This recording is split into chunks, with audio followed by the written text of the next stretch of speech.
Ready. Hi, and welcome back to this interview series. I'm Elle Ingalls. I'm the host of this series, and I'm the creator of the Pressure-Free Method. I'm celebrating my 15th year in business this month, and it is Stress Awareness Month, which is why I decided to put together this series with a real variety of speakers to give you some insights, tips, some things that hopefully will make your life a little bit better. So I have a new friend on here, Steve Spiro. We just met about a month ago. And I asked Steve to join us because I liked this idea of being a master connector. The words got me.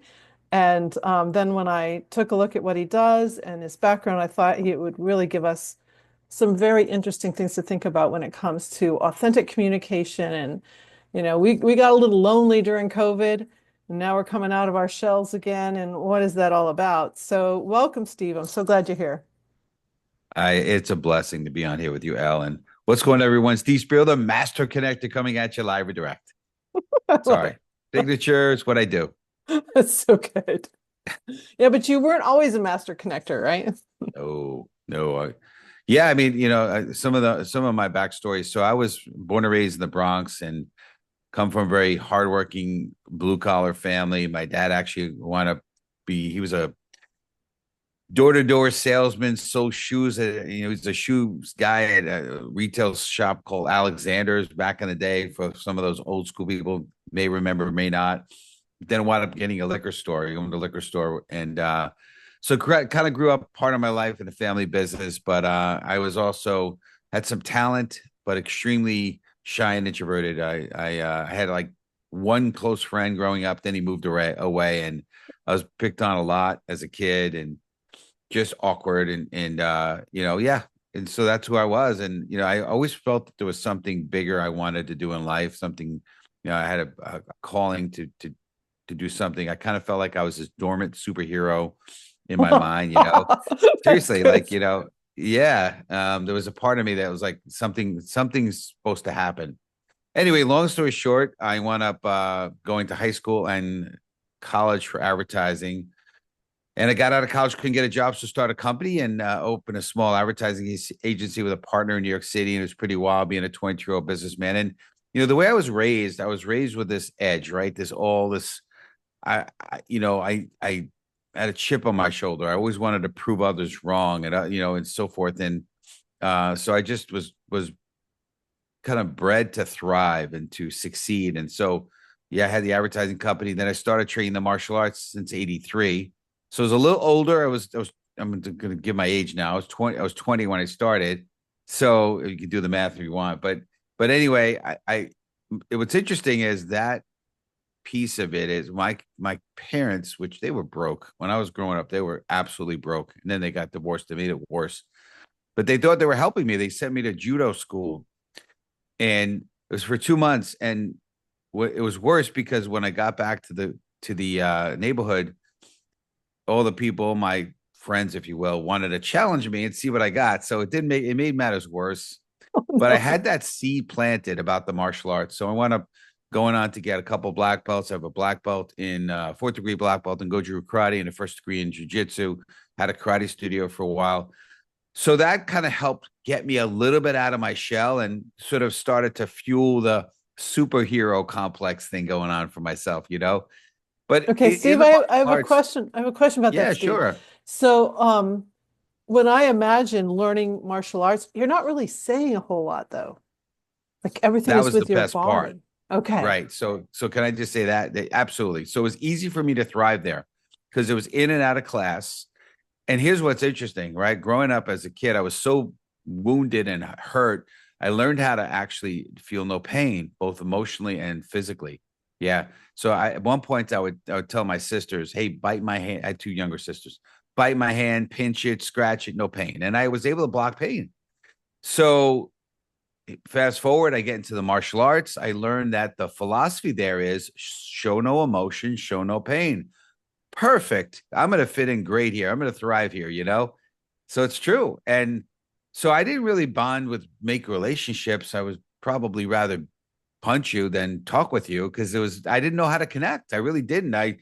And now, granted, I started eventually. I started getting into a leadership role as far as teaching, but that was easy because I was in front of the class. I had a role. I knew what I needed to do. Right. I'd watched my sensei, my instructor, do his thing. I knew what I was supposed to say. I knew the commands in Japanese and counting in Japanese. It was easy, right? So, long story short, here I am. I'm thriving now in the advertising industry, making some good money. I'm training and teaching martial arts. Very busy, and busy was a great way for me to hide and not have to deal with people. Anyone wanted to see me, sorry, I'm busy. I'm busy. And I was proud of it in a way, right? I was busy. I was wearing busy like a badge of honor. It was like Oh, yeah. this identity of mine, right? But I had no connection. Obviously, I got married, and my wife is much more emotional, and she's a much more of a human connection person. Me, I was this shell. I didn't want anyone near me physically or emotionally because I was so wounded and so hurt. So and so bad at human connection that at one point my advertising partner says to me, he says his name was Peter. He said, Steve, good news. We're gonna have we're gonna have you. The company's paying for you to take a course. It's called Dale Carnegie, How to Win Friends and Influence People. That was his way of saying, Steve, your people skills suck, but it was good. Right. It really helped over time, right?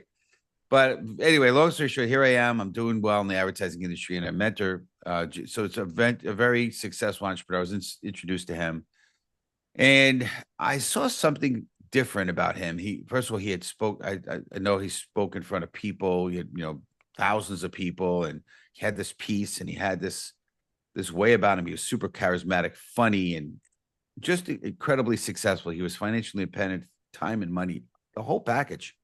And I was attracted, and I chased him for about 2 months, stalked him basically, and he agreed to take me on his wing, and he took on a mentoring role with me. And of course, we collaborated on some business projects, but mostly the what he did is he got me involved in self development, books and audios and networking. And as you know, Al, he challenged me to meet three strangers every day. I understand. You're in like some of you folks, maybe you live in Houston. Like I've been to the South. You talk to a stranger in the South, 5 minutes. It's like, y'all should come over for dinner tonight. Like it's like not like that in New York. And maybe this grant California is like that too. People are friendly in California. Oh, I'm not so sure. But anyway, but in New York, not. And now, granted, I've learned that when you actually talk to a New Yorker, they're really nice, and they're really friendly, but you got to break space. And there's this perception. So I start and crazy stories talking to strangers, meeting them in gas stations and the Starbucks and just whatever, the mall. Like just it was the weirdest, craziest experience, but it shaped me. And then got involved in traditional networking, the BNIs of the world, and that helped also. And eventually got on LinkedIn and started building a network there and started connecting with people there. And I started to grow a network and pretty massive one. And today 30,000 connections on LinkedIn and 18,000 contacts on my phone. But it wasn't until COVID. You mentioned something about the lockdown and COVID. I don't remember if it was when we went live or not, but that Yeah. I was super like everybody feeling isolated. Like I was used to now going out there and meeting strangers and now everyone's got masks, especially where we live here in the Northeast. I know certain states they didn't abide or by that, which I'm not so sure that I blame them. But anyway, that's a whole nother story. We're not gonna go down that rabbit hole, but I couldn't meet strangers. And so here I am. But you know what? During COVID, I felt the most connected I've ever felt in my entire life. And part of it was because I started to do a lot of these connect calls. I used LinkedIn. I started getting on calls with people. I was probably doing 7 a day. And I started to craft something that I really was learning, but I started to really formulate it. And I found that to really create true human connection, I felt and what I speak about now today, I'm a public speaker. I have a live LinkedIn live show called the Master Connector Show, and I wrote a book, so I'm a published author. So there's a lot of changes since that early stages, but I've based a lot of what I do on 4 pillars, right? So one of those is connecting authentically. So what I started to do when I would get on these calls is I would share my story. Now I want to hear your story first. So I'm always again pillar number 2 is being others focused. So I want to hear your story because I am very interested in you. And Elle, when you and I got on a call, that's pretty much what we did. We did. I heard your Yes. story, and then I told my story, right? And when I tell my story, and I encourage you as you're doing these kinds of things, share some of your vulnerabilities and your insecurities.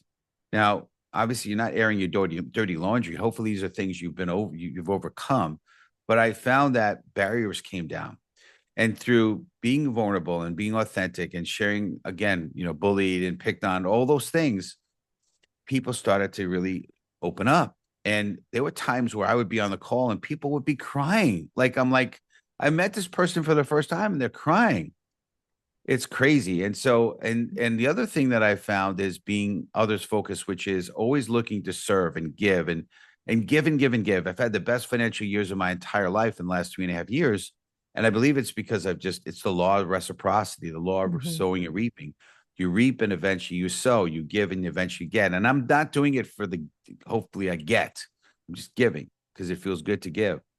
So, at the end of every call, I always think about 3 or 4 or 5 add values with no agenda. I'm not looking to get anything in return. Here's some things I can give you, right? And that's been very good. And grit is a big part of what I do. And then the last is building a community and growing connections. Those are my 4 pillars. Okay. But Can I you think the repeat them first two, again, Steve? Can you do them one more sure, yeah, time? of I like course. So this. number one is being authentic, connecting authentically, right? Leading with those vulnerabilities and insecurities. Number two, being others focused, being a go giver, right? One of our episodes, we had the amazing Bob Berg from the Go Giver on our show. That was great. Lovely. Yeah, so it's a great book, and David Mann also co-authored it with him. But so being others focused and go giving, right? And then the third is grit, right? There's a lot of grit in my life. In fact, some of those things that I've dealt with, having dyslexic, I felt like it was such a great blessing for me because it helped me to be a creative problem solver. I figured out how ways creatively to get around the dyslexia. And I think that helped me in other areas of my life. So grit is a huge piece of I believe the success formula here.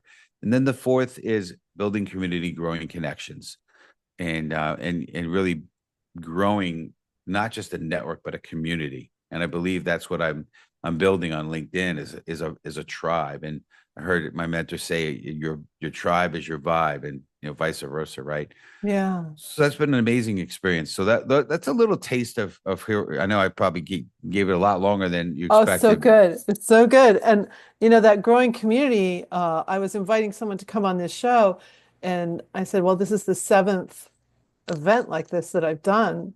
I mean, I've had four former NFL players on here, a WNBA. Like I've had amazing people, and they go, you Yeah. should have an alum event, right? There's Yes. like get everybody together. All these people I've had since I think 2021 was my first show. And there are Yeah. people all over the world. So it's just kind of Amazing. neat. And you're right. I mean, we had to do something different when COVID hit. Those of us who Yeah. were speaking on stages. I don't know if you got this too, but I remember the first time someone called me and they go, well, we'd like you to speak. And I go, well, I have a speaking fee. They go, no, no, no, we want you to speak for free. And I was like, but What's I that? have a speaking fee, right?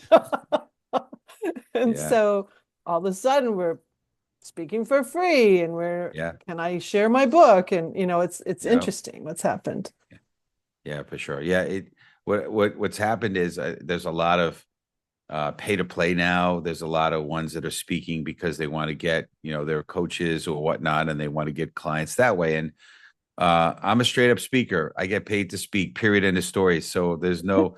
Yeah, I have a book, but it's not like I'm trying to like get my book. I mean, I didn't write the book so it could be I could sell millions of copies and be a New York Times bestseller. I wrote it because it's a way that I could continue to give and bless people as well as Me also too. it's a Yeah. calling card as a speaker, right? It helps when you have a book and if you're a speaker. So.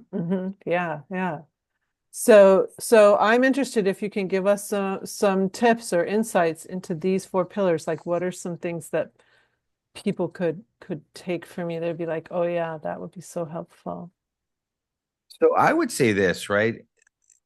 Most of us, I would say, if you're out there connecting, I like to use the word connecting versus networking. That's why I'm not the master networker. I'm the master connector because I believe it's real about human connection. But a lot of us get on a Zoom call for 30 minutes. Sometimes it's 15, or sometimes it's longer, or maybe it's coffee if you're big in person. And ultimately, you have to be ready to tell your story.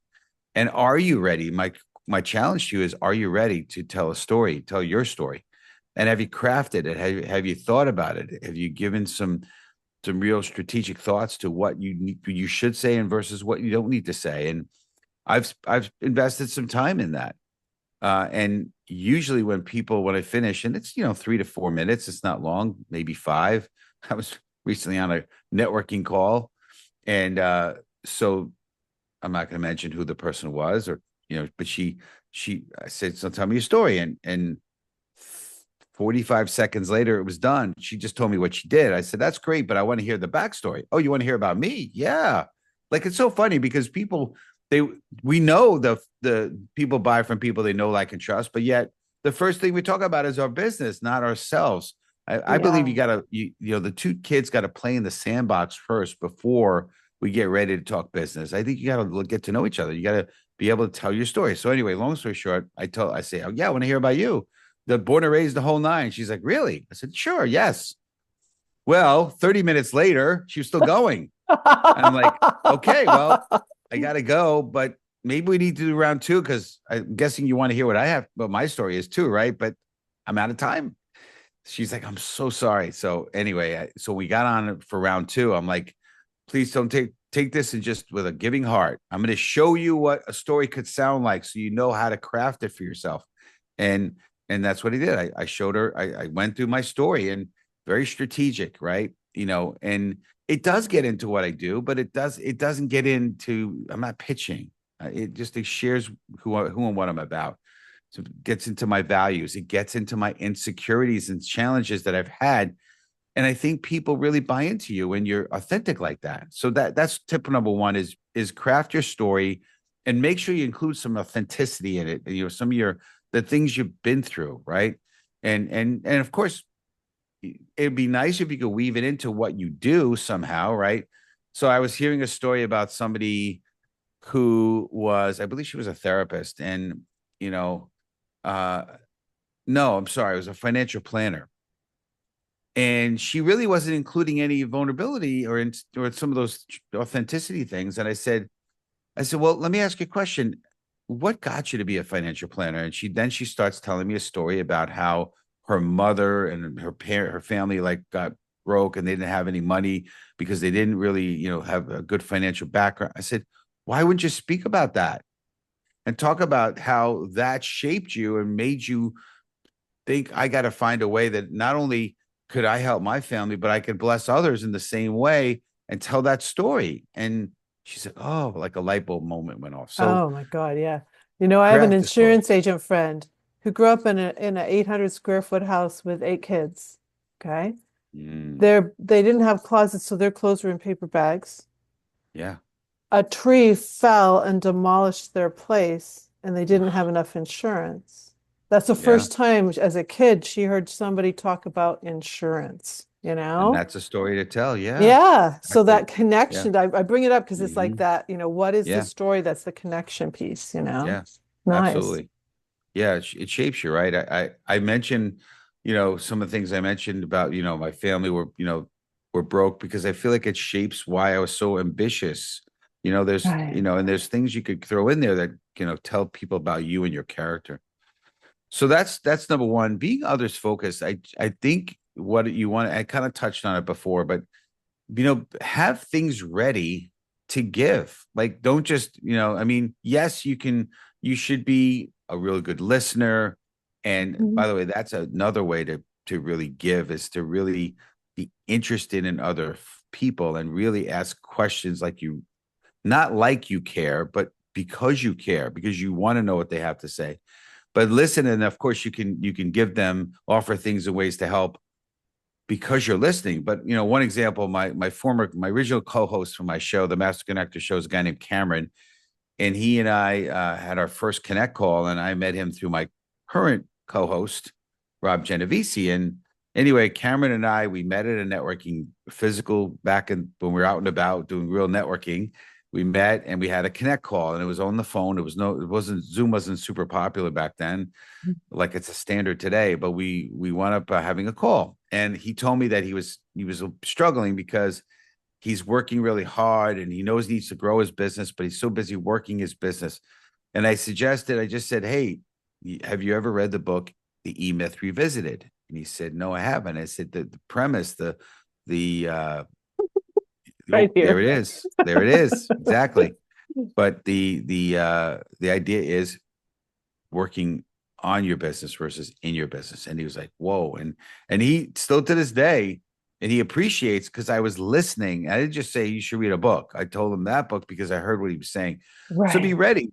We always we need to have things that we can give, but also here's the other thing I'll tell you, and this to me is a nugget, if you will, Yeah. and that is you can't give if your cup is empty. So make sure you're always build fill your cup to overflow so you can actually give others. So make sure you're doing that, and when there's enough knowledge going in, now you have the ability to say, hey, you should think about this book, or hey, I was watching this podcast, or this amazing person in my network named Elle Ingalls, Ingalls, right? Is that how you You pronounce it, got it right? right. Yeah. Yeah, sorry, I was doubting myself. I don't know why, but anyway, but so yeah, so you just gotta be float, continue to build you up so you can give to others. So that's the other piece of the be others focused, right? Yeah. Um, grit. I'll just say this with that is just understand this: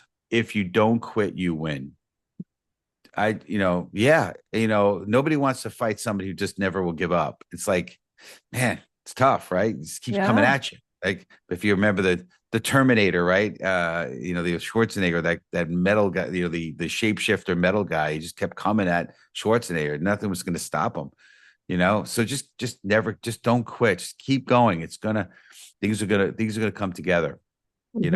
And then Hmm. growing your community, right? We all know our net worth is in direct proportion to your net worth, right?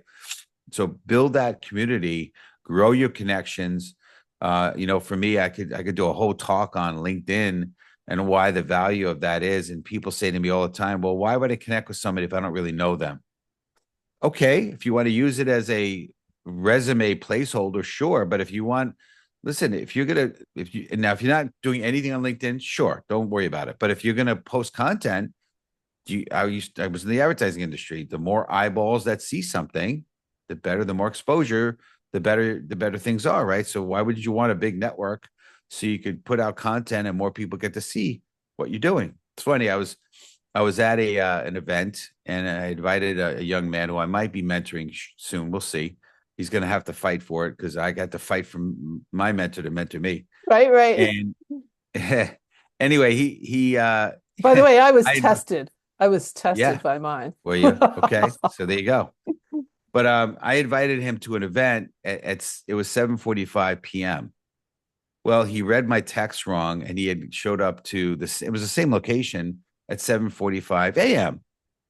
And he told me when I got to see him later that night what happened. And I said, "Oh wow, interesting." I said, how'd it go? Because you must have said, "Hey, I was invited by Steve Spiro," and they were like, "Who?" He's like, "No, actually, one of the guys said, you mean the master connector?" I was blown away. Like I was like, "What?" You know.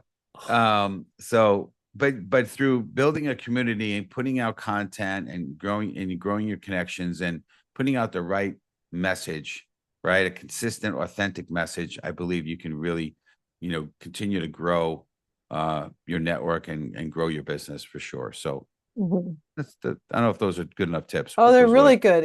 And one of the things I'm hearing, like underlying it, is that you're raising your vibration. Like all of these four pillars is like lifting how you interact, like Yeah, what's happening.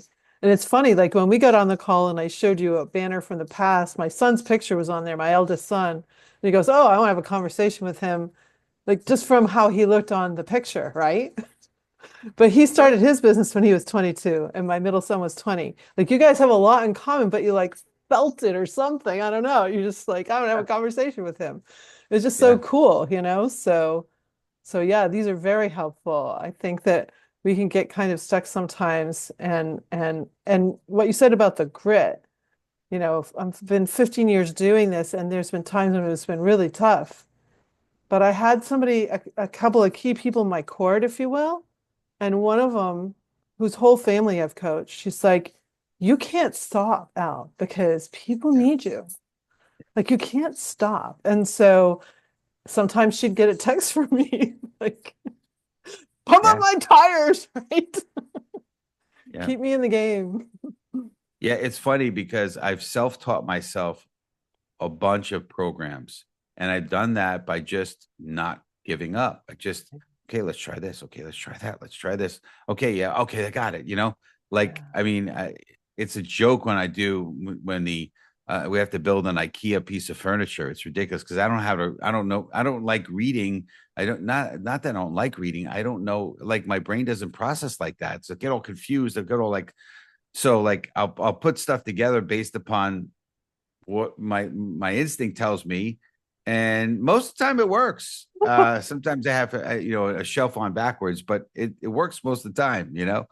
But I just figure stuff out. I just keep going. I don't quit. I was like, oh, I can't do this. No, just figure it out. Make a Figure it way. out. If they get a boulder in front of you, I'm gonna either break the boulder in half. I'm gonna climb over it.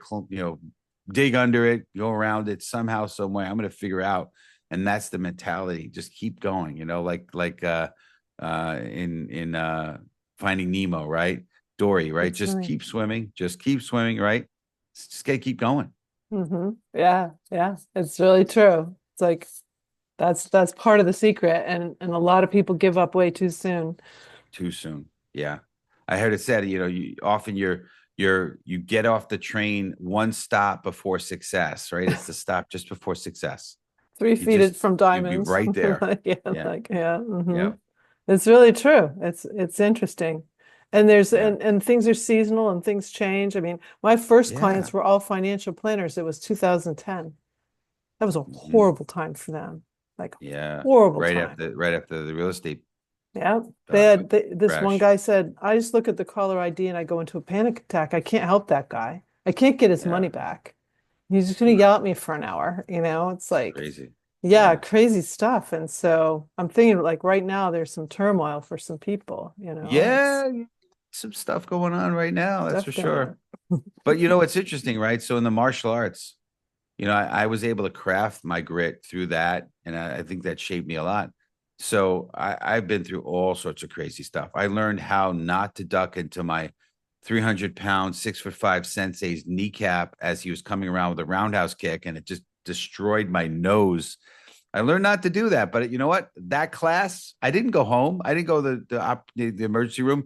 I know you can't put a cast on a nose, although this is a pretty big nose, so you should probably be able to, but you can't do that, and they don't do anything for it. So I just kept straightening it, and then it would fall back, and I straightened it and it would fall back. I'm crazy. But I just kept going. I stayed in class. I didn't just like say, okay, that's it. I mean, maybe my uniform was all bloody, but it didn't matter. I just kept going, and stitches and all this stuff. And I stuck with it, and I passed everyone in my dojo in terms of rank except for one guy named John. When I joined, within 3 months of me joining, he was going for his black belt test. And when I left the dojo, he was a fifth degree black belt. I was a fourth. So I caught up within one rank of him because I just didn't quit. I just kept going. And I Wow. believe that's a lesson that we could all have. Just hang in there. Stay in the game. Most people don't have the grit to stick with it. And you Mhm. just hang in there. Obviously there might be times you gotta move on, but if you know it's right, just keep going. Yeah, yeah. That's beautiful, Steve. Well, thank you so much. How can people go to they can go to your website, right? And you've got your book there speaking. I'll make sure the Yeah. link is in for everybody. So Yeah. They could go if they want to hire me as a speaker, go to spiro-global.com. Or if they want to just learn about me, you can go to stevespiro.com. Or we have our Master Connector show. So you can go to masterconnector.show, SHOW, to find more about our Master Connector show. But or LinkedIn is really the best way to find me. I live on LinkedIn basically. But yeah, I would nice. love to connect with you for sure. Oh, it's beautiful. Well, thank you, Steve. I'm going to close out the Facebook and the recording here, and we'll It's open up awesome. for questions and answers. Yeah, thank you. All right, get this first,